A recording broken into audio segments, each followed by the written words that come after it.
چی گویرا جنہیں مرے ہوئے کئی دہائیاں گزر چکی ہیں مگر وہ ابھی بھی لوگوں کے دلوں میں اصول، قابلیت، سرمایہ دارانہ نظام کے خلاف بغاوت اور انقلابی سوچ کی وجہ سے گھر کیے ہوئے ہیں۔ ان کی مشہور تصویر 1960 میں کھینچی گئی تھی۔ یہ دنیا میں سب سے زیادہ پرنٹ ہونے والی تصویر تھی جو تقریباً ہر جگہ دکھائی دیتی ہے، خصوصاً ان ممالک میں جہاں انقلابی تحریک چل رہی ہے۔ 1968 میں طلبہ کی عالمی تحریک کے دوران چی گویرا کی 8 برس کی ایک تصویر لاکھوں ٹی شرٹس اور پوسٹر پر چھپ گئی۔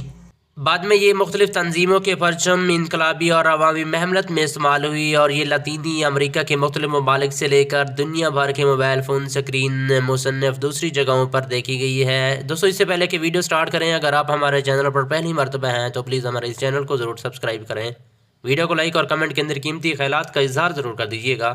چی گویرا کہتے ہیں کہ ایک انقلابی کی یہ صفت ہونی چاہیے کہ وہ دنیا کے کسی بھی انسان کے ساتھ ہونے والے جبر کو محسوس کرے۔ جو چیز اہم ہے وہ ہے انقلاب، اس کے مقابلے میں ہماری ذات، ہمارا وجود بے معنی ہے۔ انقلابی جدوجہد میں فتح ہوتی ہے یا موت مقدر بنتی ہے۔ عظیم انقلابی رہنما چی گویرا، جس کا پورا نام ارنیستو چی گویرا تھا، جس نے 14 جون 1928 کو ارجنٹینا کے ایک قدیم شہر رسیرو میں پیدا ہوئے ایسے خاندان میں جنم لیا تھا جس کا بھوک، افلاک، تنگدستی گویا اس خاندان کا مقدر تھی۔ چی گویرا وقت سے پہلے ہی پیدا ہو گیا، یہی سبب تھا کہ وہ پیدا ہوتے ہی مختلف بیماریوں کا شکار ہوتا چلا گیا۔ 4 برس کی عمر تک اس کے بازو اور ٹانگیں سر کی نسبت بہت کمزور اور پتلی تھی، مگر چی گویرا کا باپ اسے تندرست اور صحت مند نوجوان دیکھنا چاہتا تھا، اس لیے چی گویرا کا باپ اسے خوب ورزش کرواتا، گھنٹوں ٹھنڈے پانی میں ڈالے رکھا تھا۔ اس سے چی گویرا کے ہاتھ پاؤں تو مضبوط ہو گئے مگر وہ دمے کا مریض بن گیا۔ چی گویرا کا تعلیمی سلسلہ بھی تاخیر سے شروع ہوا۔ چی گویرا کا باپ اسے انجینئر بنانا چاہتا تھا مگر اس نے ڈاکٹر بننے کا فیصلہ کیا۔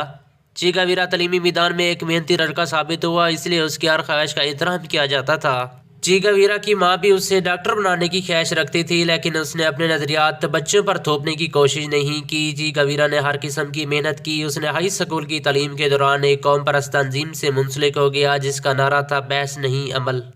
1947 میں چی گویرا نے یونیورسٹی میں داخلہ لے لیا لیکن دیس گھومنے کا اپنا سفر جاری رکھا۔ 1950 سے لے کر 1953 تک جنوبی امریکہ کو اپنی سیاحت کا مرکز بنایا، جس میں پہلے اس نے 1950 میں اس نے سائیکل پر سفر کیا اور دوسرا سفر 1951 میں موٹر سائیکل پر طے کیا۔ مسلسل سفر کرنے کے بعد اب اس کا یہ شوق بھی اپنے تکمیل کو پہنچ چکا تھا، کیونکہ چی گویرا دیکھتا تھا کہ ہر ملک میں ظلم و جبر ہو رہا تھا، اس سے یہ برداشت نہ ہو پاتا۔ یہ وہی وقت تھا جب چی گویرا نے انقلابی سوچ اپنا لی۔ وہ کسی اصلاح پسندی کا مخالف تھا، وہ نظام حکومت میں تبدیلی کرنا چاہتا تھا۔